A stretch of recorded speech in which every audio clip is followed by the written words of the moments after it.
Hey everyone, it's Amber Spotted Elk at the Paper Owl. Thank you so much for joining me today. We have some super fun fall projects that are so easy, so simple, and still look really high end. So please, if you like this video, give it a big thumbs up. Comment below, let me know which product is your favorite. And also, if you'd like to see more, subscribe to the Paper Owl, hit the notification bell so you can get notified every single time that I upload, which is Sundays and Thursdays. Without further ado, let's get started. Hello.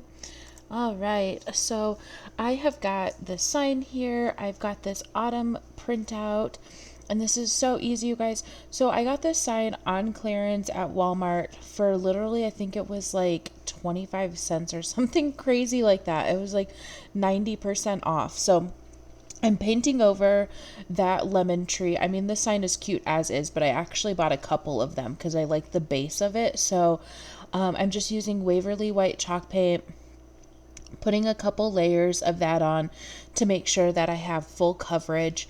And then I just got this free autumn printout. It's the definition of autumn. And I'm basically just going to apply this over top of this white paint. And that's it, you guys. Like, so simple, so easy. You don't have to have like a crafting bone in your body to do this. Like, it is so amazing. So after the second coat, to apply the printout to the sign, I'm basically just going to be using some Mod Podge. So I'm checking my layout there. There's a little bit of like a border around, which is fine. So I apply the Mod Podge to the sign. One thing I do add here is water to this piece of paper, and this is just regular printer paper.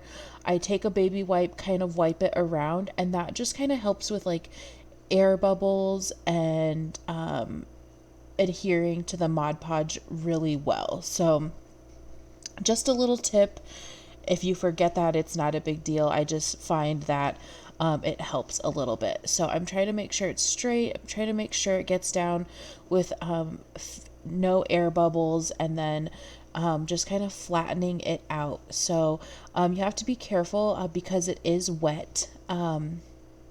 You don't want to rip it, so you do have to be kind of gentle with it. And then I'm just taking a wipe and going around the edge a little bit, cleaning up any of the Mod Podge that was on the very exterior part of that sign. And again, that's it.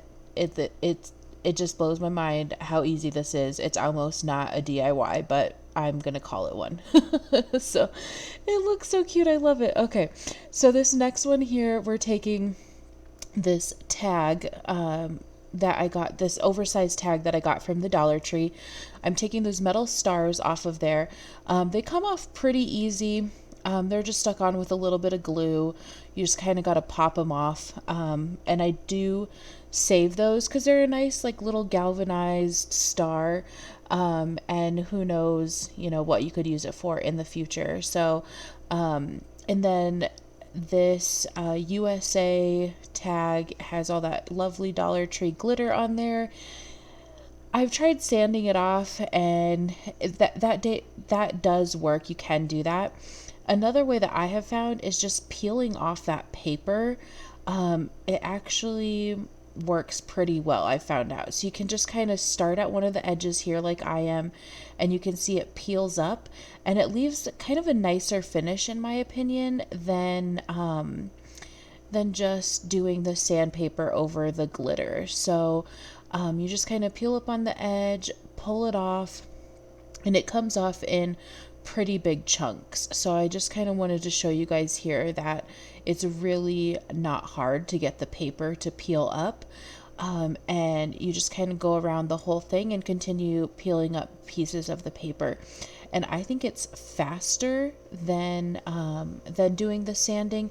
And like I said, it kind of gives you a nicer finish. So you don't have to, I want you to have to watch all of it, but you can see the nice finish that it leaves behind, and you can see how big of a chunk that I got right there. So I just wanted to show you guys that it does come off pretty easily and nicely. So I did run my sander over that just a little bit to clean it up, but I am going to paint both sides of this. I'm using the back side as a nice edge, but because it's a tag and I'm going to hang it from a door, I wanted both sides to look really nice. If you're going to have this like against a wall or something like that and you're not going to see the back, then you may not need to worry about it. I'm using Waverly's chalk paint in the color ink, which is basically black, and just putting a nice good layer on here. Sometimes when I'm doing a larger surface like this, I like to make sure like my brush is really wet, or I add just like a little bit of water, and that just makes it kind of go on a little bit smoother, and a little bit easier. Sometimes because it is a chalk paint, it is nice and thick and gives such good coverage, but it can kind of drag a little bit. So that's just a little tip that I use, just so you guys know. So again, just painting here. I know you guys know how to do that.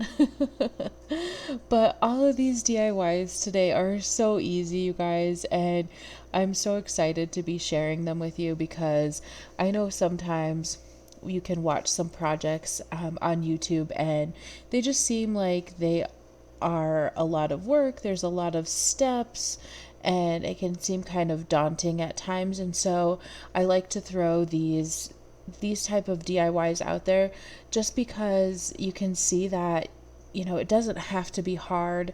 It doesn't have to be like, a million steps. You don't have to have certain talent or skills. Like, it can just be printing out a piece of paper, throwing a couple layers of paint on something, and that's it. And you can still turn out with such amazing high-end looking products. So I really hope that you guys enjoy these today. So next, now that I've got that all painted black, we are taking the Waverly chalk paint in white, and I'm creating just a nice border around here, just to kind of help the tag pop a little bit. So I'm making that border all around the edges and then just around that circle that the string goes through for the tag as well. So I started with a larger brush and then decided that a smaller brush was going to give me a little better detail. So I switched to the smaller brush because I didn't want as thick of a border as that larger brush was giving me. So, and I am doing the border of white along both sides. So, and again, like I said, you're going to be able to see both sides of my tag where I have it hanging. And if that's not the case for you, then obviously you don't have to complete both sides. So you can see here, I've got the white border all around. I'm showing you these stencils. I got both packs of these stencils for, one of them was on clearance for like $2.50, those pink ones, and the white ones I got at Michael's, I believe, for like $2.50 or $3, something like that. So I'm spelling out fall here.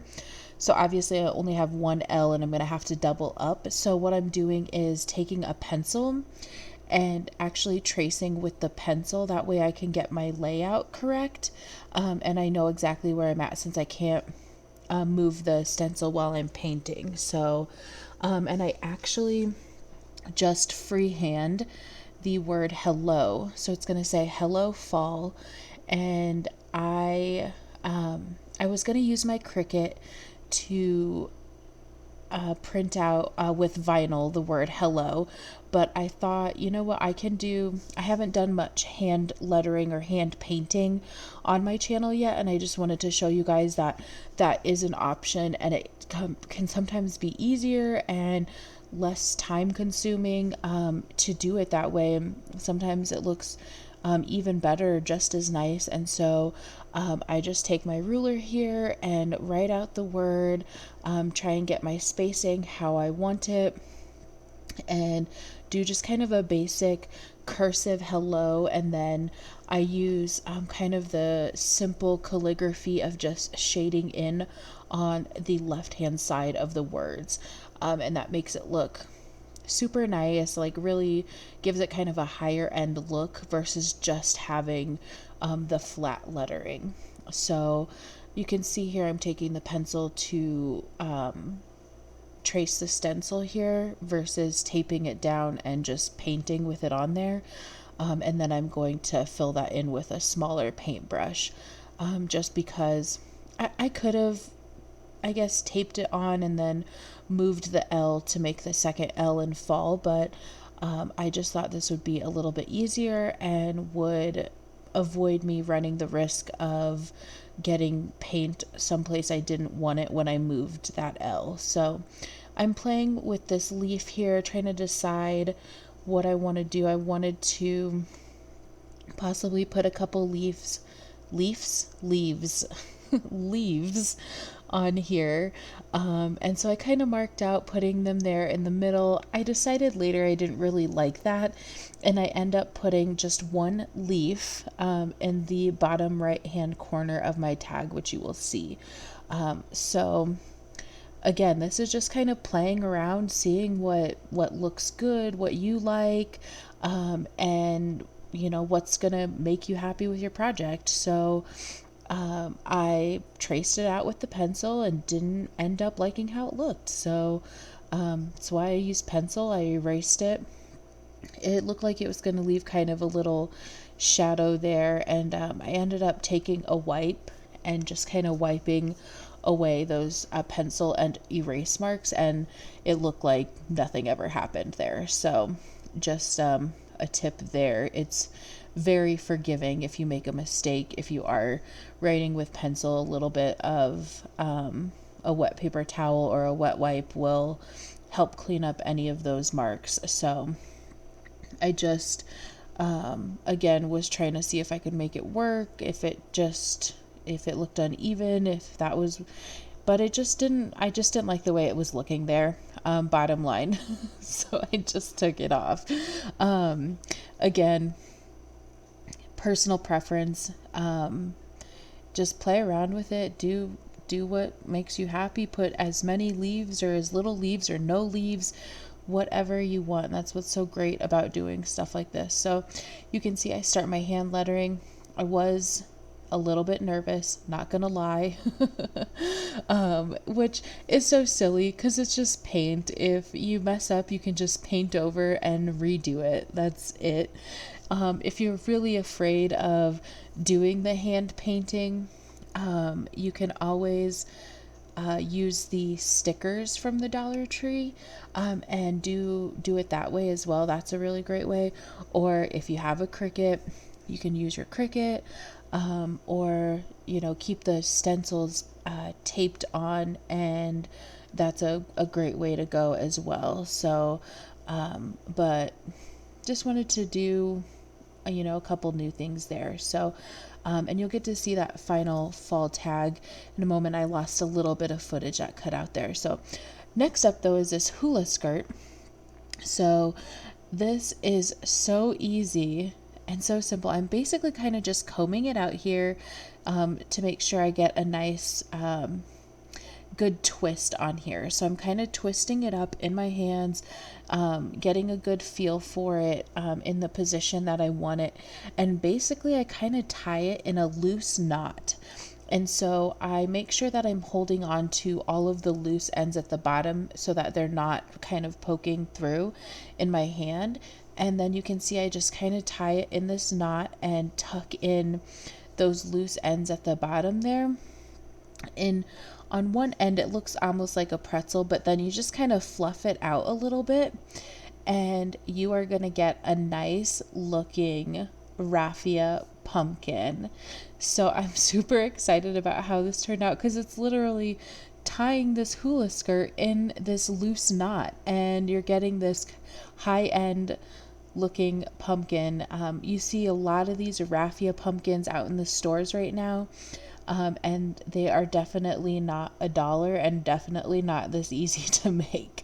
So you can see I just kind of cleaned up some of those loose edges there, and the bottom half you can see it looks kind of like a pretzel or a knot, which is what it is.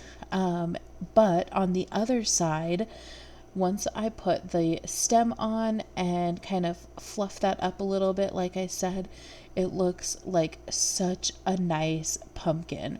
So again, I'm just kind of cleaning up those edges a little bit. I fluff it out to kind of give it that pumpkin shape a little bit more. But I'm taking one of those wooden blocks or wooden stems from the Dollar Tree, hot gluing that on, and then basically I just put a ribbon, some darker pieces of raffia that I also got from the Dollar Tree, and then the wired berries that Dollar Tree carries. The ones I got are from Hobby Lobby, but Dollar Tree is carrying them in a lot of their stores this year. I just have not been able to find them. So I add a couple pieces of greenery there that I had laying around. This orange bow that I'm making is also from the Dollar Tree. I love their ribbon selection this year. Like, it is absolutely amazing, and I'm so excited and so happy that they have some really nice ribbon selection.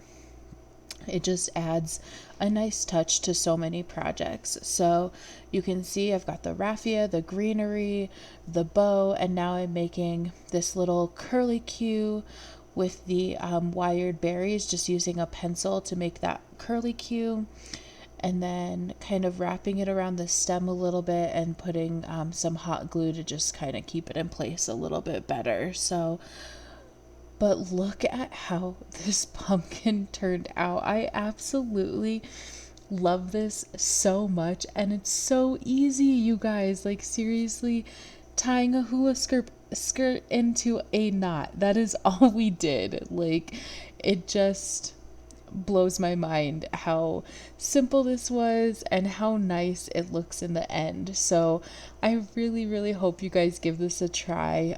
If you have this hula skirt in your stock, or if your store's still carrying it, mine still has some. So, and then next up, we're using one of the pictures from that farmer's market calendar that everyone has been raving about, and I absolutely love it as well. Believe me, I am on that farmer's market calendar bandwagon. So I take one of these signs from the Dollar Tree, just paint the Waverly white chalk paint around the edges. I'm not doing the middle because it's not necessary. The sign is going to cover that up anyway. So I'm just painting the edges because some of it does poke through a little bit. So I'm taking my paper cutter and I'm cutting that hole off the top there, just making sure that I get a nice straight clean line. So I'm using hot glue to kind of fill in those holes where the sign was strung up by that piece of twine. So, and again, I take some Mod Podge, I put it on the Dollar Tree sign, and then I believe I do spritz a little bit of water on the pumpkin patch sign. Yep, I do. Again, I think this just helps a little bit. Make sure I have a nice, good layout. Go slowly and just kind of work your way, sliding your hand across, making sure you get the bubbles and all of that. And then there wasn't quite enough Mod Podge on there, so I added a little bit more to make sure that that last little top bit was going to stay on. I take this tool that I use for my Cricut and just kind of run it across. You can take a credit card and do this as well, but I'm kind of pushing the excess Mod Podge out from underneath the sign. I've found if you have a lot there, it can cause it to bubble or actually leave like a mark where there's extra Mod Podge. So if you have like an old credit card or whatever, that works really well to do that too. So and then I'm taking a wipe, just kind of cleaning up that, and then I cut down what are they called? The painter's stir sticks. Oh my goodness. I cut down the painter's stir sticks to go around the edge to make a nice little frame. and I did use a little bit of truffle paint mixed with water as my stain for these, and you guys have seen me do that in other videos. You can leave it plain. I like the natural wood effect that those have as well, but they come 3 to a pack for $1. I got them at Walmart. And I did need 4 of them, so I used 2 packs to make this sign. And again, I just measured them out, and I actually used a craft knife to score them and then just break them and clean it up with some sandpaper. So super simple, and you can see I'm just putting a bead of hot glue and then pressing that up against there. And you can see there's a little bit of unevenness on a couple areas, and so I do go back with my craft knife and clean that up a little bit. I just feel like it makes it look a little bit more polished, a little bit more high end. I mean, it was honestly like a couple millimeters of wood hanging over the edge, but I really I wanted to clean it up. So so here you can see this is before they're stained and me measuring them out. I just wanted you guys to see kind of what that process looked like.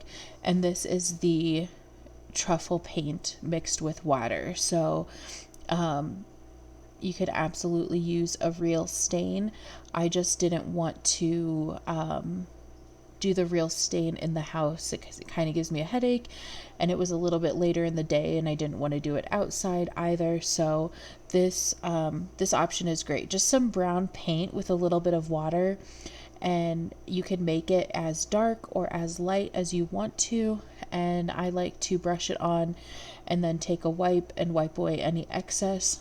And you can see I just add some water into the paint, and that's it. It gives it a nice stained look, and it really brings out the wood grain in that. So love the way that turned out.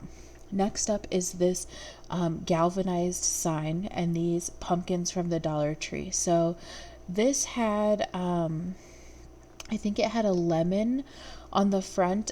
I basically just put some alcohol on the sign and then took an old credit card and scraped away the words and the little lemon picture that was on there. I had done that previously because I was going to use the sign for something else, so it was already ready for me. But that was another one of those signs that I got from Walmart for like 10 cents. I mean, seriously, it was less than $1. And so I'm taking the pumpkins and I'm cutting them in half, as you can see here, just with a craft knife, super easy. And I am going to be painting these pumpkins in the Waverly white chalk paint, as well as the Waverly chalk paint in the color moss. And so I cut them in half, and then they have a little kind of toothpick looking stem. I take those out as well, and I've got I just took these tiny little twigs that were from a wreath that I had and put the little tiny twigs in as the stems of the pumpkin. I just think it made them look a little bit nicer, a little bit more high end than having those little tiny twig toothpick stems coming out of them. That was just personal preference on my part. I think if you painted them brown, they'd probably look really nice. So again, you can see I've got the white one, the 2 that are colored in moss, and I'm just laying them out here, making sure I've got placement where I want them, using the super glue and then just a touch of hot glue. You really can't put a lot of hot glue on these because it's going to melt that foam, and so you're really just a tiny bit of hot glue. I actually had to replace one of my pumpkins because I put too much hot glue and it ended up just melting all of it and collapsing. So just if you're using the hot glue, very, very minimal. And honestly, the super glue is probably enough if you've got patience just to let it dry a minute. And then I did use my Cricut on this project. I just used the fonts that were available for, I just typed out pumpkin patch, farm fresh, and pick your own, and just put them on here. Super simple, super easy. Could absolutely use the Dollar Tree stickers to make this as well, and it would turn out just as nice. So like I said before, I have a Cricut. I've had a Cricut for years, and so I'm just using what I have available to me. So but again, this is so easy, so simple, and I'm just so excited about these projects today, you guys. I really hope you give them a shot, because they're just so easy. It's so nice to do kind of some simple stuff like this. So here we go. All the projects together. There's our nice autumn sign. I added a little bow to that just to zhuzh it up a little bit. So that's just personal preference if you want to do that. There is our final pumpkin patch sign. I absolutely love the way that turned out. That calendar is to die for. Like, I cannot get over it. There's our final pumpkin patch sign. You can see the little twigs I added on there a little bit better. I did decide to put a little bow on there as well, and that is Dollar Tree ribbon. And then our hello fall sign. You can see the final project there with the little leaf in the corner. So that's where I decided to put it finally. And our pumpkin. I love the way that one turned out. Please let me know which one you guys was your favorite in the comments below. And please give me a like if you liked it. Subscribe. Thank you so much for watching, you guys, and happy crafting.